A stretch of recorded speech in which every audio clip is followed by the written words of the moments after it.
Covid के fall के बाद मार्केट तो रिकवर हुए और उसके बाद रिटर्न भी दिए। अगर हम बात करें स्टॉक्स ने भी अच्छे रिटर्न दिए, लेकिन स्पेशली अगर हम बात करें आज के इस वीडियो में टाटा पावर के बारे में, किस तरह के ह्यूमंगस रिटर्न दिए हैं आपके सामने। अगर हम इस लो से यानी कोविड के लो से और बिल्कुल टॉप तो वो मिलाने की कोशिश करें तो आप देख पाएंगे 1000% के रिटर्न दिए हैं, जिसे आप काफ़ी अच्छा या फिर ह्यूमंगस कह सकते हैं। सारे कंपनीज ने ऐसे रिटर्न नहीं दिए, इस चीज़ को आप रिलेट कर पा रहे होंगे। इसने जो लो लगाया था रफली, अगर हम बात करें 20-22-23 के अराउंड लगाया था एंड हाई ऑलमोस्ट 300 के आसपास, तो ये है इसके रिटर्न अभी तक के।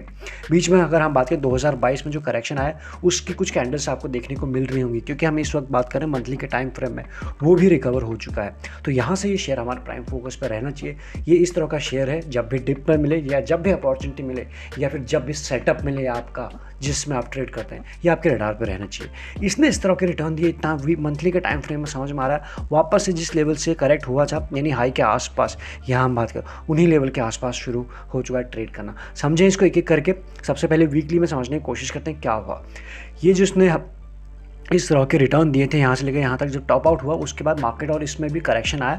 करेक्शन के बाद अगर हम बात करें, हमने सबसे पहले क्या किया, इस लो से इस हाई तक फिबोनाची को ड्रॉ कर दिया। यहाँ से हमें कुछ समझ में आता है, फिबोनाची एक इंपॉर्टेंट चीज़ होती है मार्केट में काम करने के लिए।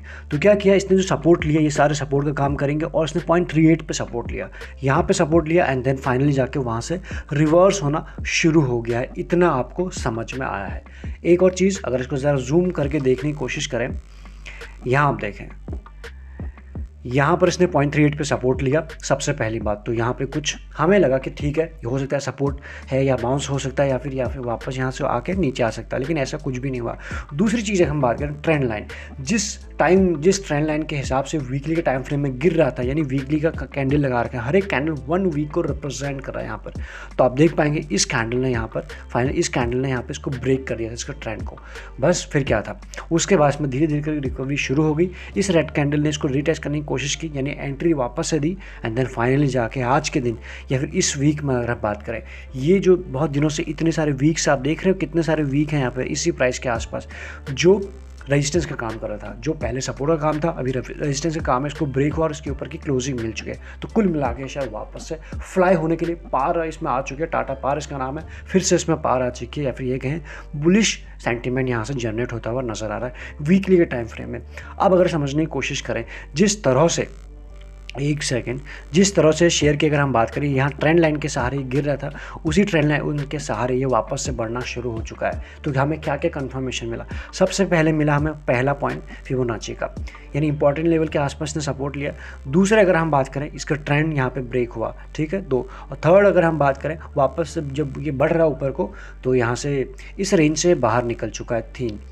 और चौथी चीज़ की अगर हम बात करें, वापस जब ये बढ़ रहा है तो एक ट्रेंड के सहारे बन रहा है। तो 4 चीज़ें हैं हमारे पास, जिस बेसिस में हम कह सकते हैं कि ये शेयर यहाँ से बुलिश टेरिटरी में ट्रेड करना शुरू हो चुका है वीकली के टाइम फ्रेम में। अब अगर समझने की कोशिश करें वनडे में क्या हुआ है, वनडे की अगर हम बात करें, ये आपके सामने वनडे का चार्ट लग चुका है, ठीक है। ये हाई था, ये लो था एंड देन उसके बाद अगर हम बात करें, यहाँ फाइनल जाके इस तरह से अगर हम ड्रॉ करें, ट्रेंड लाइन वनडे पे ब्रेक यहाँ पर हो चुके हैं। इतना आपको समझ में आ गया। और जिसके हम बात करें, जिस कंसोलिडेशन के फेज में शेयर अभी तक चल रहा था, इसने आज के दिन ब्रेक किया है एंड फाइनली एक बुलिश कैंडल यहाँ पर बनाई है। ये रफली हम ड्रॉ करें तो यहाँ पर उसके ऊपर की क्लोजिंग भी मिल चुकी है। This is good for us. तो यहाँ से इसमें और भी पार बची है अपने लाइफ टाइम हाई तक को टच करने के लिए। अगर हम जो इसने रिसेंट में जो टच किया था और आज की क्लोजिंग को मिलाएं, तो अभी भी वहाँ से रफली बात करें 17% के आसपास ये डाउन है, या फिर ये कहें अभी भी 17% की अपॉर्चुनिटी बची हुई है। इतना आपको गेन इस शॉर्ट रन में दिखा सकता है। शॉर्ट रन का मतलब ये नहीं कि अगले 1 हफ्ते के अंदर ही पूरा पार कर देगा, कर भी सकता है। आप देखेंगे जब चलता है तो चलता है, लेकिन एज ऑफ नाउ की अगर हम बात करें globally, India wise, globally wise economy की हालत थोड़ी सी तो आप देख ही रहे हैं डेली बेसिस पे, कितने जियो पॉलिटिकल टेंशन चल रहे हैं, और या फिर बात करें रिसेशन, देन रेट हाइक, ये सारी चीज़ें हैं। इस तरह का रन नहीं भी देखने को मिल सकता है, लेकिन धीरे धीरे सही ये इन लेवल के आसपास आने वाला है। तो ये शेयर अगर आपके पास है, टाइटली होल्ड कीजिए, कुछ नहीं करना है बस।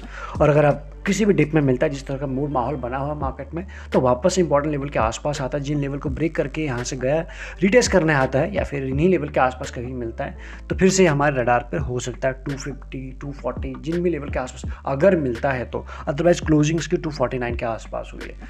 तो एक अच्छे लेवल पर अच्छा शेयर आपको मिल रहा है एज ऑफ नाउ। तो मैक्सिमम चीज़ें चार्ट पे हो सकती थी मंथली के टाइम फ्रेम में, वीकली के टाइम फ्रेम में और डेली के टाइम फ्रेम में, वो हमने इसमें कवर अप कर लिए। इसके बाद भी कुछ छूट गया है तो आप हमें बता सकते हैं। सारे इंपॉर्टेंट लिंक्स मिलेंगे आपको डिस्क्रिप्शन में। लगे यूजफुल तो आप ज्वाइन बटन भी कंसिडर कर सकते हैं। इस वीडियो में इतना ही। Thank you so much.